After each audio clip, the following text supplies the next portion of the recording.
What happens when one man tries to watch all of the horror films of the 1930s? Well, we're about to find out because I'm your host, Josh Spiegel, and this is the 30s Project.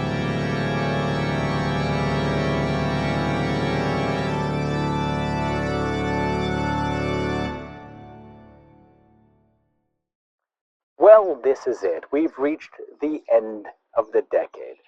Sure, there's still 2 more years to go, but in this very episode, we're going to cover all of the horror films of 1938 and 1939. But this isn't going to be our final stop on the walkthrough of vintage horror and classics because the 40s Project will begin next month.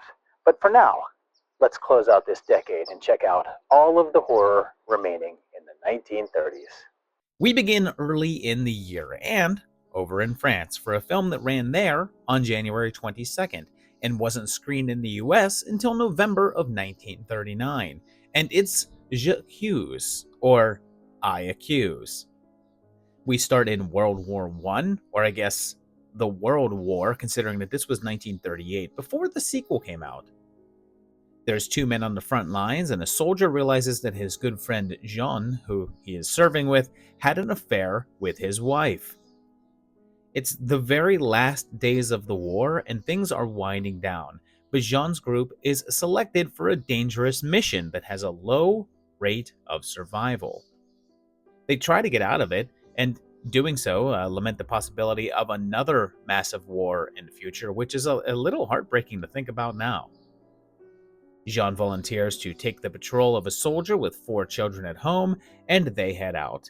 The next day, the war is declared over and everyone celebrates. But the last patrol is all dead, including Francois. But it's revealed that Jean actually survived.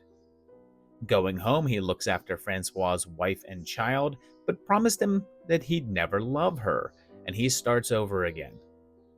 Jean reunites with Flo, a cabaret owner he knew near the fronts, and is having an immense trouble putting the war behind him, and constantly fears the world plunging into another one. So, right about now, you're saying, hey, this just sounds like a war drama, so why is it here on this list of 30s horror? Well, as it turns out, near the ending, Jean is so panicked at the prospect of more war, he calls upon the spirits of all of those killed, and they respond by rising from their graves. And this was by a director named Abel Gance, a rather notable French director, and this movie was actually a remake of a silent film from 1919 that was also by Gance. In the scenes with the dead soldiers coming back, they actually used people who fought in the war for real and had facial scarring, so no special effects were used, and the actual horrors of war were all that were necessary. The film is strikingly relevant because this was a Europe that was gearing up for another war, and eventually World War II would break out, although in this time frame it was simply tensions that were brewing, and this movie was Gance's plea for some sort of sanity and hopeful end to the situation. And although the film features a rather happy finale, in real life, things went the other direction. And I'm going with a 3 on this one. I've seen the older version, and I think that one is amazing and much more striking than this one, which feels like it stumbles a bit in the execution. Its significance is just a 2 since it is fairly known, but most of the notoriety it has comes from the original. Should you watch it? Yeah, just know that it's light on horror and has some pretty bleak moments.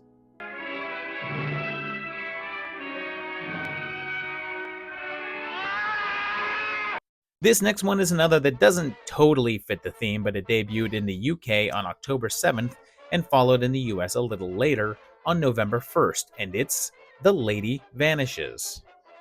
In a remote country, there's an avalanche that forces a bunch of tourists to stay in a local hotel, and Ira here is hoping to get home the next day in order to make it in time for her wedding. And there's 2 men, a pair of cricket enthusiasts that are stranded there as well. Everyone settles in for the night and they meet kindly old Miss Froy, a music teacher. She retires to her room and listens to a street musician, and he's then strangled by a pair of gloved hands. The next day, the tracks are cleared up, and everyone loads up on the train with Iris and Froy meeting for tea. She takes a nap, and when she awakens, the old woman is gone, and the people there are saying she was never there. No one seems to remember her, and they blame Iris getting hit on the head. Things get more complicated when the patient of a brain surgeon on board is brought onto the train completely wrapped in bandages, and it turns out that Mr. Todhunter does remember Miss Froy, but can't say so because he's away with his mistress and doesn't want to draw attention to himself. And then another woman shows up in Miss Froy's clothes, and the doc says that she's subconsciously substituted another face onto hers. But what the hell is really going on? And this is another in our ongoing tracking of the Sword of Bigger Dents on the early Hitchcock entries and tracking his journey to becoming one of the most renowned horror directors. He did do one entry in 1937 that I didn't cover, but this one marked a big turn in his career. He made it on a whim since his contract with producer Edward Black was down to one film and he was having a hard time finding something and wanting to move on. So when Black offered him this film to direct, he jumped on it, even if he thought it needed revision. It was based on a novel from 1936 called The Wheel Spins, written by Ethel Lena White, although the film version would once again make some drastic changes. Hitchcock was looking for a hit since his run of 3 films before this, Secret Agent, Sabotage, and Young and Innocent, were all box office disappointments. And this one really turned things around. It was a massive hit, becoming the highest grossing UK film to that date. Its success in the US may not have been on that level, but it performed quite well, was critically acclaimed, and it was the film that really brought attention to the director from Hollywood studios. After this, Hitch received a large number of offers from American companies and moved to America. Later on, the novel would be adapted 2 more times, once in 1979 and the other in 2013.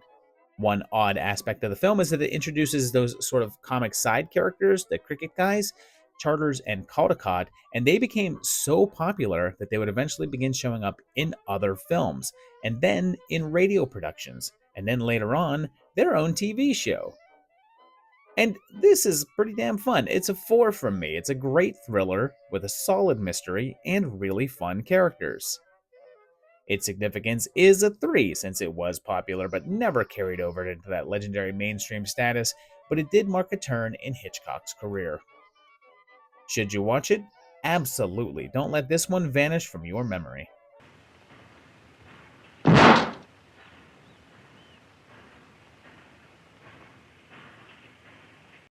Our final film of 1938, because it was a lacking year for horror, goes over to Japan for the first time on the project.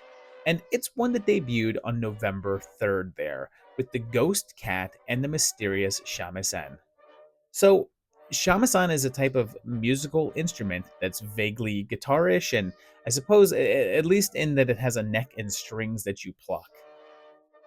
Seijuro is a shamisen player, and he's being told that his affection for women is detracting from his practice.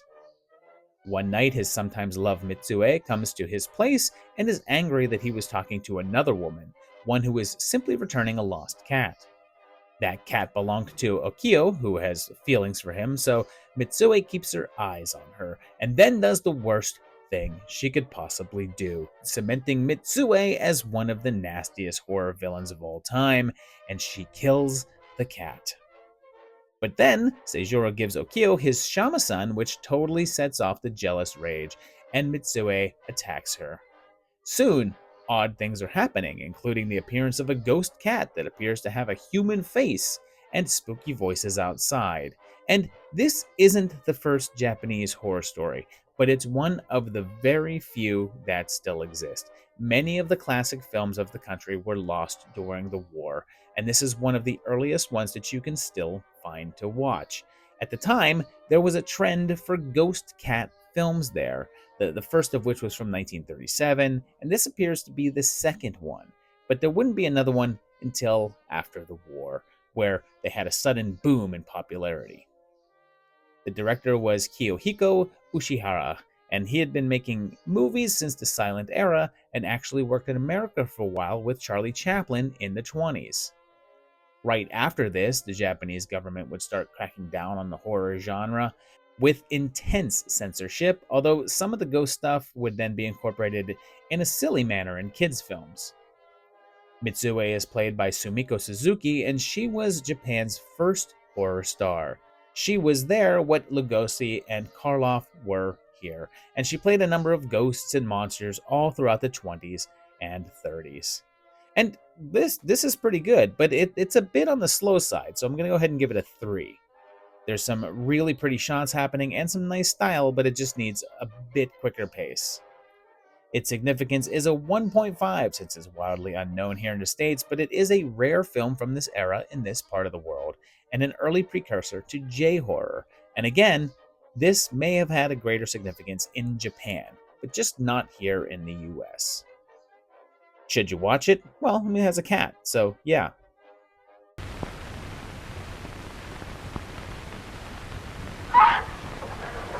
Our first film of 1939 takes us back to the comfort of those Universal monsters for a film that premiered on January 10th, but then got a wide release on the 13th.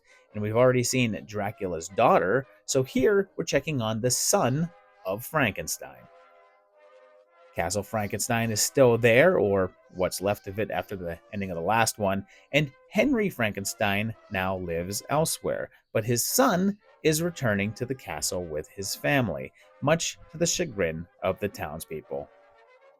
He's got a kid of his own and a wife, and Baron Wolf von Frankenstein is classic actor Basil Rathbone, his first actual horror film. And they settle into their new home, and the Baron finds his dad's notes that invite him to continue his work.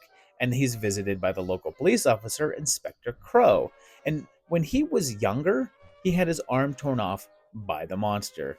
And Crow is played by good old Lionel Atwill for his 900th appearance on the project.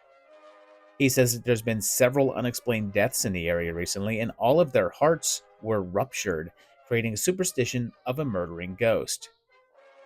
While checking out the remnants of his father's lab, he meets Igor, and it's a pretty made-up Bela Lugosi. And interestingly, this is the first appearance in the series of a character named Igor, even though most people associate the name with the original film.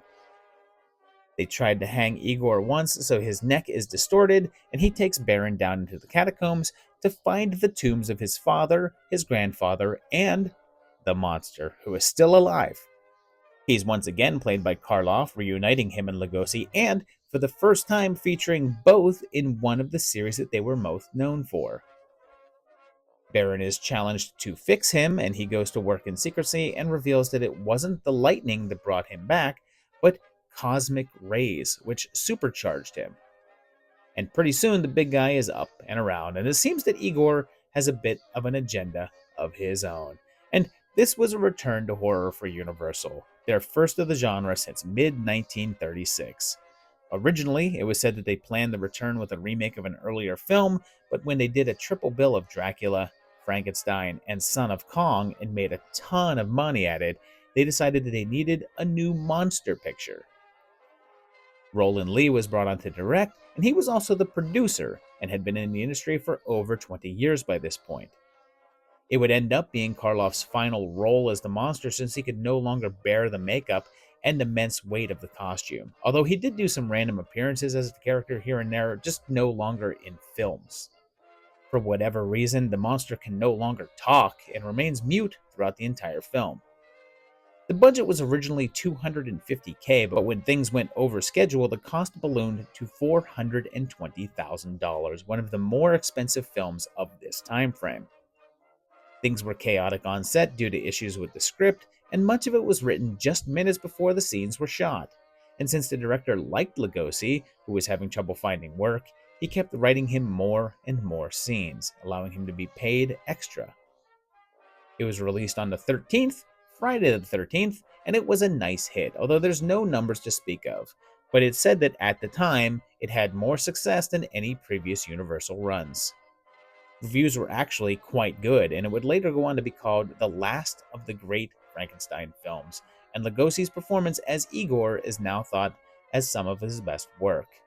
Of course, since it was a big hit, more entries would then follow, although this is the final appearance of the monster in the 30s. And I'm a 4 on this one. It's great. Rathbone does a good job as the Doctor. Karloff does the monster thing, even if it doesn't get the shine. But Atwill, as the Inspector, is clearly putting in some effort, and Lugosi knocks it out of the park.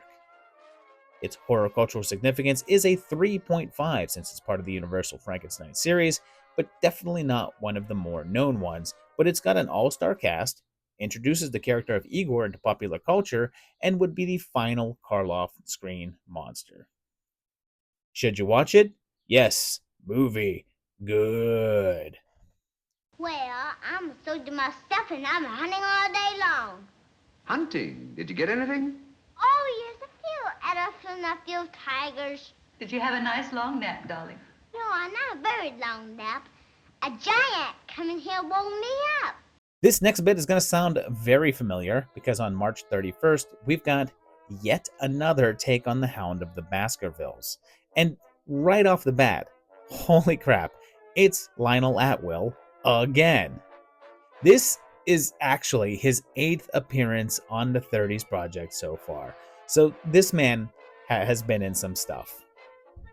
They're discussing the death of Charles Baskerville, and it's said that he died of heart failure, but others suspect murder. So, to suss it all out, they call in the great Sherlock Holmes, appearing in this version about a half hour earlier than he did in the German version we covered in the last episode. Holmes is Basil Rathbone again, looking rather different than he just did one movie ago. And Watson is played by Nigel Bruce, his first appearance here, but we'll see him again.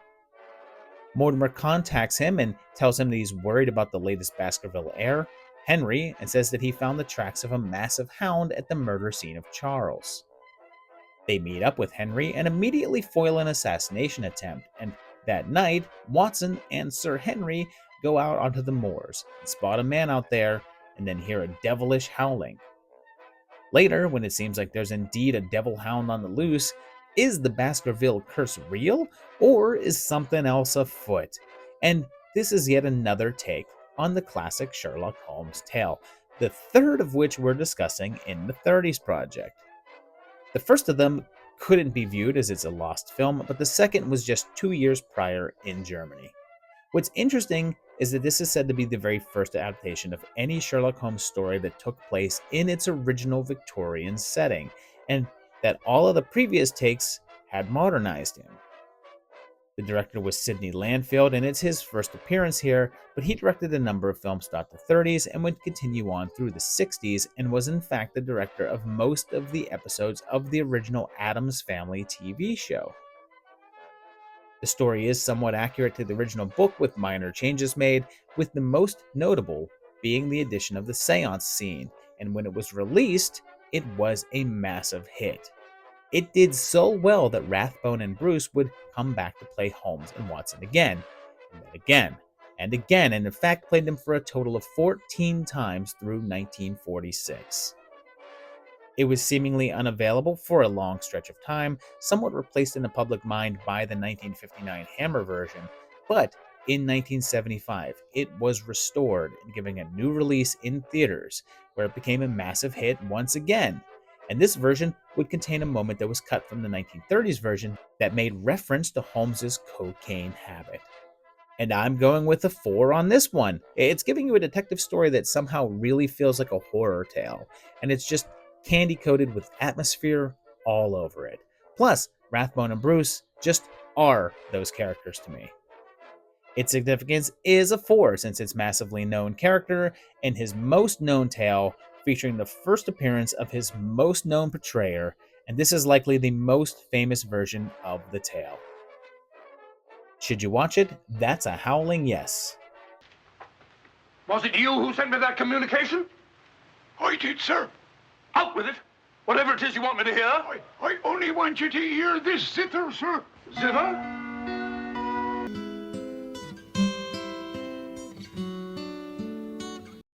Now, let's go on to just a month or two later, and our next entry is a little on the sillier side, with May 26's arrival of the gorilla. Newspapers tell of a string of murders that seem to be carried out by a gorilla or a killer posing as a gorilla, and he's also lurking outside ladies' windows. Lugosi is here too for his second appearance of this year, and he's a butler, and he and the wacky kitty here work for Mr. Stevens, and he's, holy crap, it's Lionel Atwill again. Is he going for a perfect streak of 1939? Stevens gets a note from the gorilla saying that he's the next victim, so he calls his niece to see him, and she brings her new fiancé. And they call in some investigators who turn out to be the Ritz brothers. And these guys were huge, even if they never quite entered the public lexicon like the Stooges or the Marx Brothers did. But they're Jimmy, Harry, and Al, although they're playing characters here with different names, and they begin to try to solve the mystery of the gorilla. And this one was adapted from a play from 1925 that was also called The Gorilla.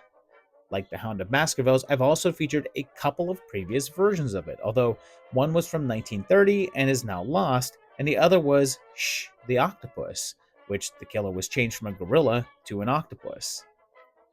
Alan Dwan was hired to direct, and he did a variety of films, but not many with a horror slant, and it was produced by 20th Century Fox. They had a contract with the Ritz brothers and lined this up for their next project, but a delay became necessary when their father died, and they were actually all brothers in real life. They didn't show up for filming, so Fox sued them for breach of contract, which is a really nice thing to do to people whose dad just died. But they were hesitant to shoot the film anyway. It seems that the head of Fox, Darryl Zanuck, at the time really liked Harry Ritz, but thought his brothers were holding him back and was constantly trying to give them scripts tailored to only giving Harry dialogue. They thought that the script for the gorilla was rushed and shoddy, and after the picture was complete, put them into a B picture, one of the lower statured films, and the maneuvering of their careers had the brothers leave Fox right after and move to Universal, but then ended up getting taken off their first picture there and shoved into B roles anyway. Outside of Lugosi, who wasn't the original choice for this role, as they originally wanted Peter Lorre for it, and Atwill, the other recognizable face here is Patsy Kelly, who goes really over the top as the maid, and at this point was a pretty established comic actress in her own right. The movie wasn't really well received and didn't really make a big dent at the box office, and at one point slipped into public domain, so anyone could release a version. And this is fine. It's a 2.5. I'm not really a Ritz Brother fan. They're kind of generic, and I can't even tell them apart, really. But Patsy Kelly steals the show, and Lugosi and Atwill are great in more low-key roles, but it's all right. Its significance is a 1.5, since it's not well known at all, and really only has the appearance of the named performers to give it note. Should you watch it? I mean, it's not a bad watch, but not really essential in any way. Don't be frightened. You're safe in me. Safe in you, my eye. Who wants to be safe? Now look, I'm very sociable. I want to go where there's people. Let's jump ahead a bit now, and we're in August, on the 17th, for a film with a self-descriptive title, and it's The Man They Could Not Hang. This has Boris Karloff for his second appearance of the year, this time with no makeup and allowed to actually act. And he's a doctor who is doing experiments to bring people back from the dead. And it probably feels nice to be on that end of things for once. He's working with Bob here, and he's agreed to allow the doc to kill him and then bring him back. His fiancée panics, though, and tells the police that Savard is planning to kill him. So they arrive and arrest him before he can restore Bob, even though he pleads for them to give him just a little time to bring him back. After a contentious trial, they find him guilty and sentence him to death, and meanwhile, Savard's assistant Lang gains possession of his body and uses their experiments to bring him back to life. But then, later, 6 members of the jury that convicted him show up dead, committing suicide by hanging themselves. And reporter Scoop Foley is on the case to figure out what's going on.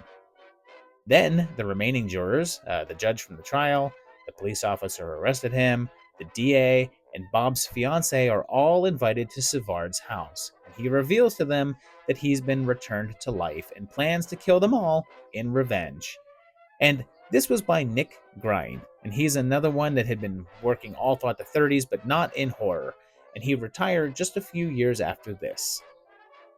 This was for Columbia Pictures, and was the first of a series that they did with Karloff that were basically unconnected except for the actor playing a mad scientist, and it became known as the Mad Doctor Cycle.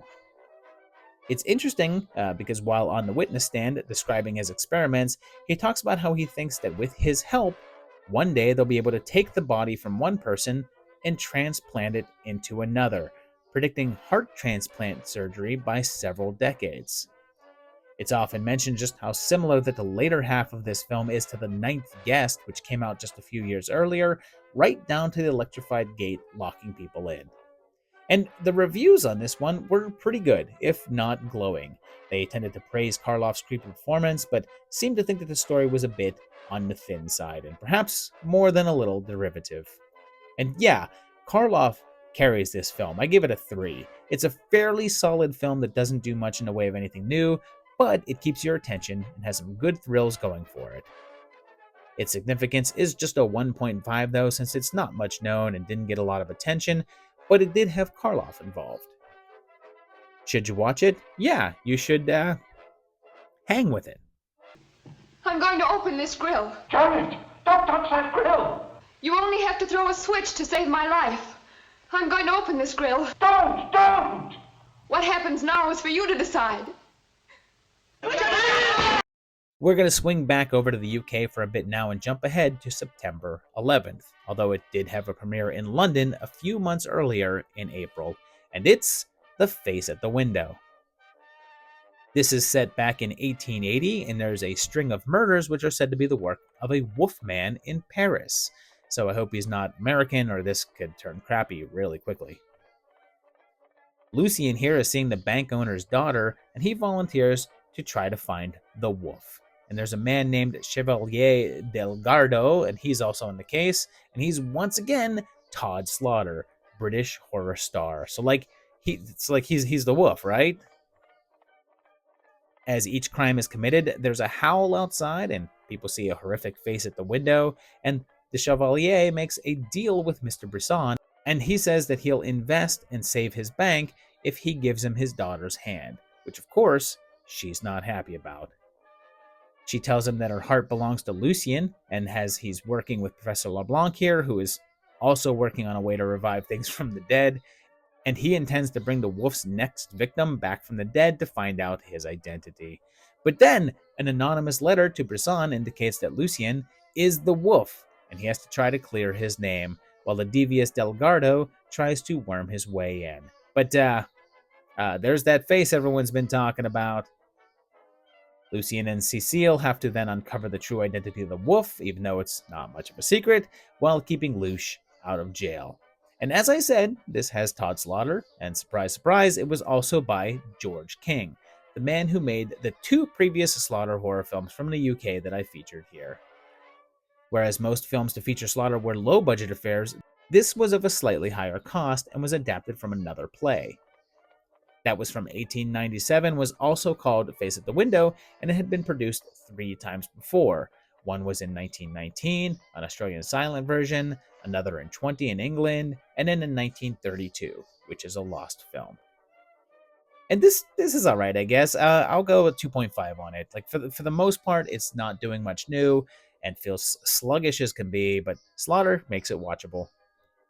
Its significance is just a 1 since it's almost completely obscure, and Slaughter is its only claim to fame. Should you watch it? Maybe. It's fair, but you're also not missing a whole lot if you skip it. You've unmasked the wolf, but the secret of the face at the window still remains. We're staying in the UK for a film that debuted on October 19th there, but would get an American release a little later on in the March of 1940, and it's The Human Monster, or The Dark Eyes of London. There's been a series of murders with the bodies being dumped into the Thames River, and an investigation leads them to Dr. Orloff, played by Bela Lugosi, for his 3rd appearance this year. And he runs a life insurance company, and all of the victims had policies with him, and the beneficiaries were all in a home for the blind, a charity that Orloff himself helps to run. And maybe it's the suit, but Lugosi is giving off some real Fred Rogers vibes here. Like, not in his personality, because Mr. Rogers would never, ever kill people, but just his look. At the Center for the Blind, this big dude named Jake works, and he helps to dock off people. One of them is the father of Diane here, and Inspector Larry takes a liking to her and decides to try to help her find her father's murderer. And this one is a touch more gruesome than the others, and there's more shots of dead bodies than we're used to here.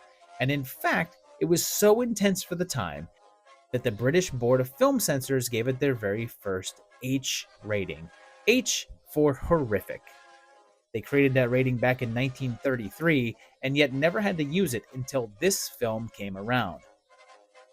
Films with this rating were considered too much for kids under 16, and it lasted until 1951 when they switched it to an X rating.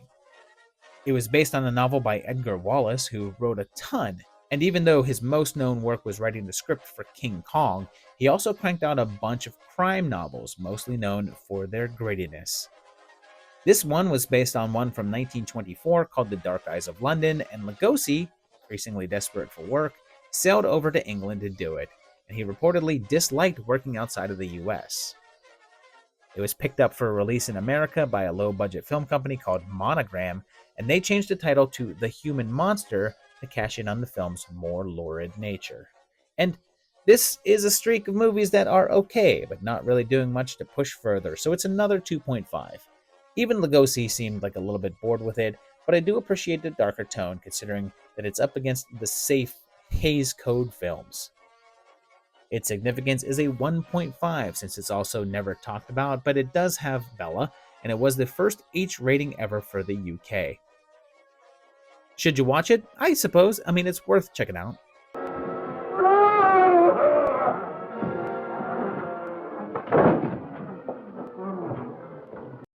Fast forward all the way to October 28th now and head on back to those United States and let's book a cruise on the Torture Ship.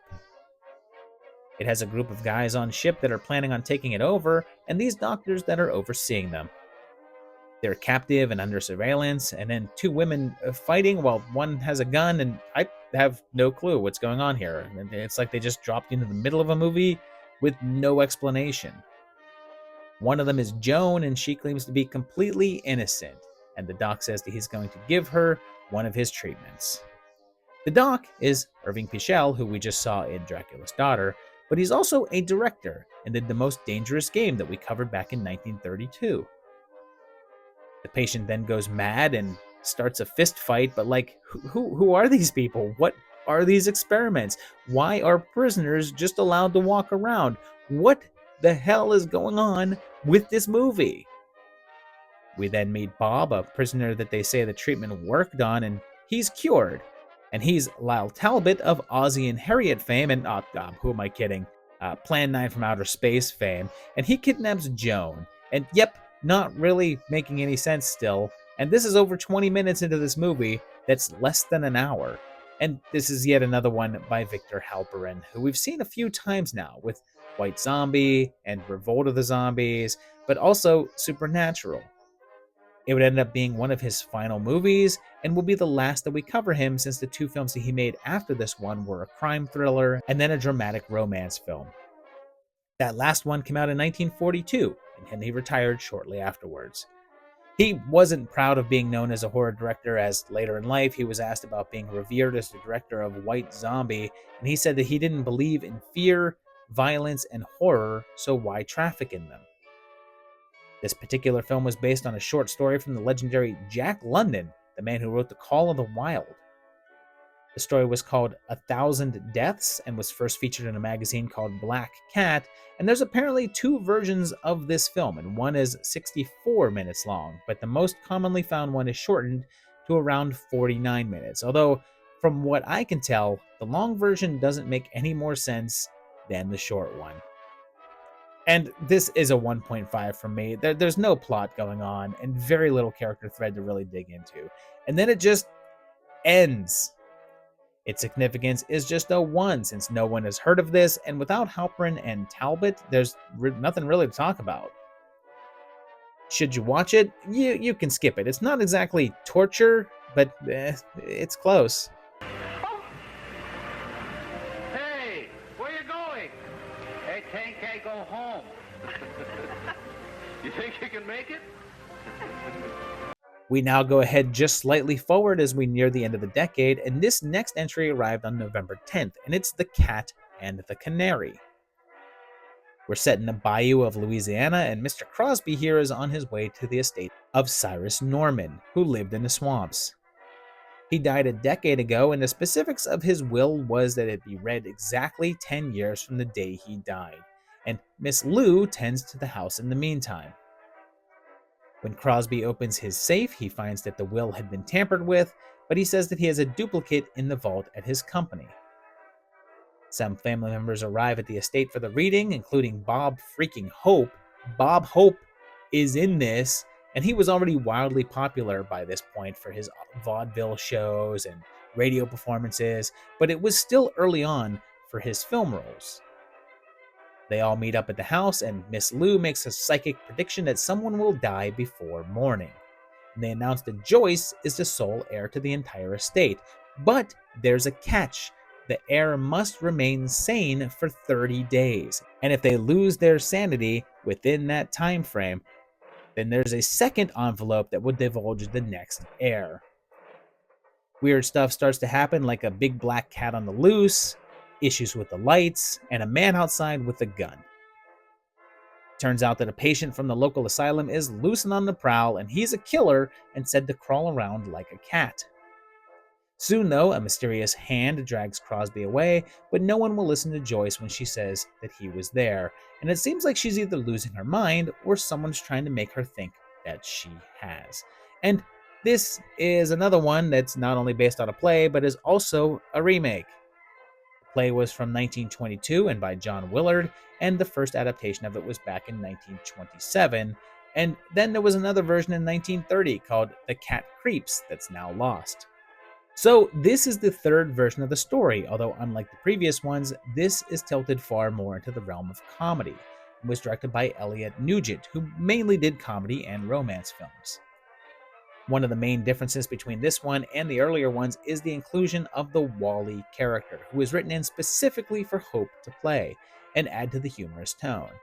And even though this was before the days of internet and easy spoilers, they closed off the set during shooting so as to guard the identity of the killer during the big reveal. The movie would end up being a big hit, so much so that Paramount immediately pushed forward with another horror comedy with Hope and Paulette Goddard for the following year. And this is fun. It's a 3.5 since it's a classic tale, and Hope is pretty damn charming in it. Sure, you have to like horror comedy because it ain't scary, but it's what you call a romp. The significance is decent at a 2 since it was popular, was an early role for Hope, and it's still not widely seen. Should you watch it? I'd say yeah. I mean, it has a cat in it. Scat! So close now, and this next one released on December 2nd, although it did have a premiere on November 23rd, but it went wide on the 2nd, and it's The Return of Dr. X. An actress is killed by an unseen man right before being interviewed by newsman Walter Garrett, and he discovers her body and a monkey, so at least there's an upside. But when the police arrive, the body is gone, and the next day the actress appears at the newspaper to say she's suing them for reporting her as dead, and Walter is fired. He becomes obsessed with finding out what happened and goes to his old friend, Dr. Rhodes, and he's working with his mentor, Dr. Flegg, who has a monocle and goatee, which is basically shorthand for saying, "I'm probably the bad guy." When another body shows up, drained of blood, it's said that he has a rare blood type, and upon further investigation, they meet up with Flegg's assistant, and it's Humphrey freaking Bogart, a man I don't think I expected to show up on the 30s Project, but here he is with a weird haircut and a gray streak. As far as I can tell, this appears to be Bogart's only film in the horror genre, like not even any like sci-fi flicks or anything. So here he is. Take a look at him because it's likely the only chance I get to cover him here. And sure enough, it looks like Flegg and his assistant are up to no good, and he bears a striking resemblance to a dead doctor named Maurice Xavier, or I guess, Dr. X. And what's funny is that this is from Warner Brothers, and back in 1932, they had a film called Dr. X. So you would think that this is a sequel to that one. And if you look on IMDb, it actually says this is. But there's no connection between the two movies.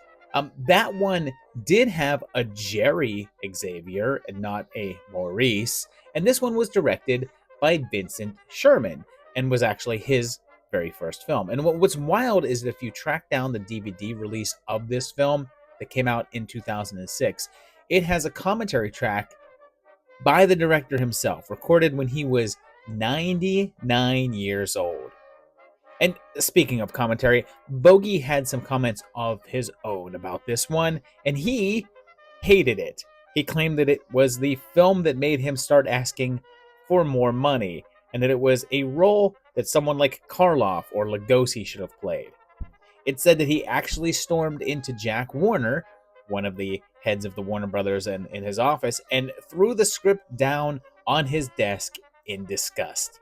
And what's funny is that the role originally was intended for Karloff, but he was unavailable, so they got Bogart instead. And this is kind of a slog. It starts off strong, and then it just never kicks into gear, so I give it a 2. It's fun to see Bogart and what amounts to slumming it, though. Its significance is a 1.5, since it's not much spoken about, but it did give Bogey's only horror role, and was sort of connected to a previous hit. Should you watch it? Unless you're a die-hard Casablanca fan, you can probably skip it. I wouldn't scream. No one can hear you. This block and this entire decade ends right here on December 29th in the United States with The Hunchback of Notre Dame. It's in the 15th century, and we're in Paris, and they discuss the beginning of the printing press, but Frollo thinks it's evil, and a group of Romani are coming into town, which the locals just aren't that happy about. The cathedral has a bell, and the bell ringer is a guy named Quasimodo that everyone is afraid of. And these idiots think that the earth is flat, but thankfully no one thinks that anymore, right? Ha ha! There's no way that anyone could possibly still think that, right?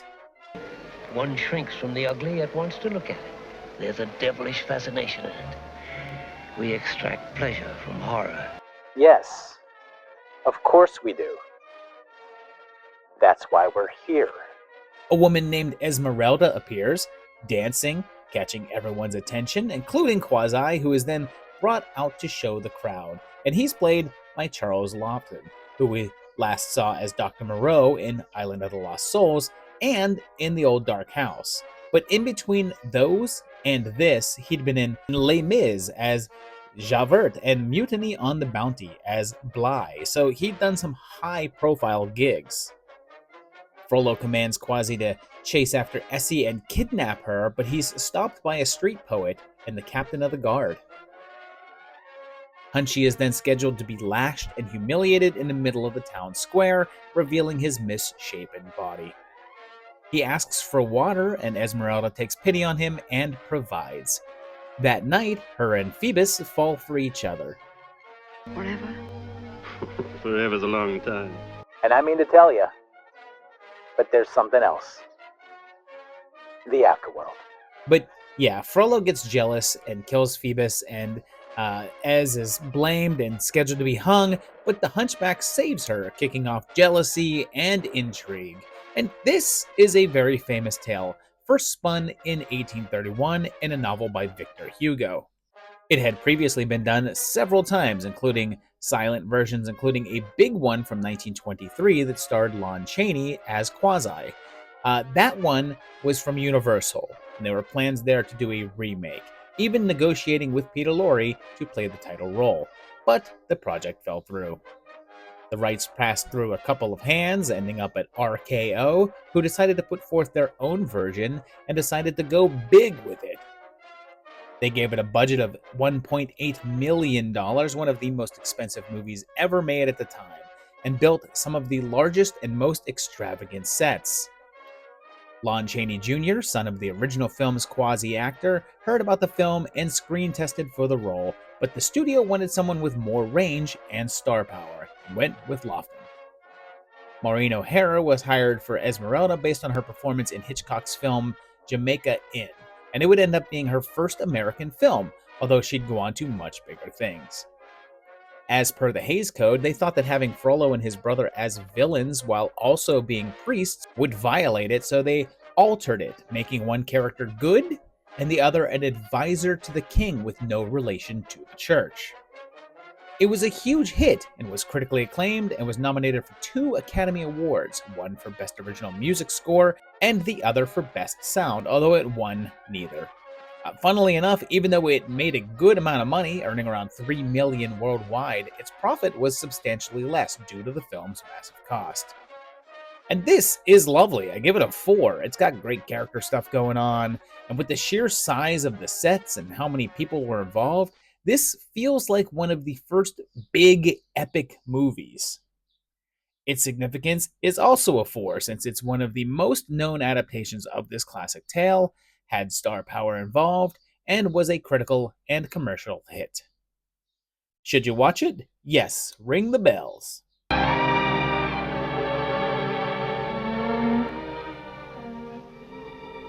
Why was I not made of stone like thee? So that's the entire decade, the whole 1930s. Let's check out the entire decade of horror films from the top ranked on down.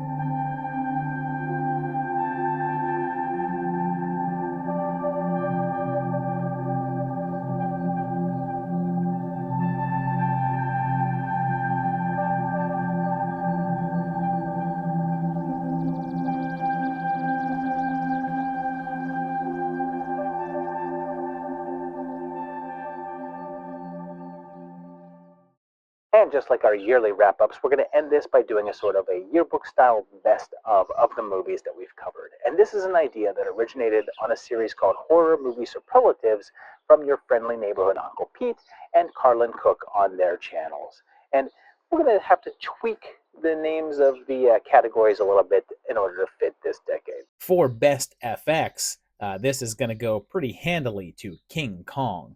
The sheer amount of miniature work going on in this movie is fantastic and stands out head and shoulders above anything else that came out in this decade. For the best so bad it's good film of the decade, we're going to take a look at Maniac, or I guess Sex Maniac. This movie is so bizarre and the performances are so over the top. It is just hilarious. It's a sort of like a precursor to Reefer Madness in a way, with its overacting and overdramatic drug stuff. It's hilarious. For the most WTF, that's gonna go to Freaks. Yes, the sheer onslaught of strangeness that is happening in this movie, from the use of actual people that were working inside shows at the time, to the bizarre special effects, to the standout strange chanting scene. This one is odd and great. For the most unique movie, I'm going to give that to The Devil Doll. This is a very unique film because it's several different plot points all kind of rolled into one. You've got the framing, the bank stuff, you've got the miniature doll stuff, you've got the guy dressing up as an old lady to get revenge. There's just a lot happening here that you're not going to see in other movies. For the most overrated movie of the decade, I'm going to go ahead and give it to The Mummy. Yeah, I've never been that into the original Mummy film. I enjoyed the sequels more. The original one just felt way too much like Dracula again. For the most underrated, I'm giving that to Double Door, a movie I had never heard of until doing the project, but I thought it was great, had a wonderful standout performance in it with a fantastic villain and some nice suspense happening. Good flick. And finally, as the most amazing movie of the 1930s, I was very tempted to give this to Bride of Frankenstein because it is great, and I don't really love giving the same movie more than one award here, but I have to give this to King Kong. It's just such a fantastic movie with great characters, great action, spellbinding special effects, and it is just amazing. So there you have it.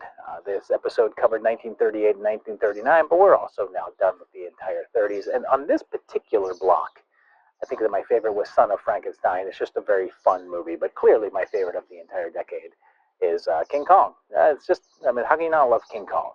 Let me know which of you are favorites down below in the comments. I want to hear that. Also, if you like the video, hit like. If you like the channel, hit subscribe. And if you enjoy the channel, go to patreon.com/movietimelines and help support it and get it going. But for now, we're going to see you in another month or so for the 40s Project, because that's everything. That's the whole works. This is the final episode of the 30s Project.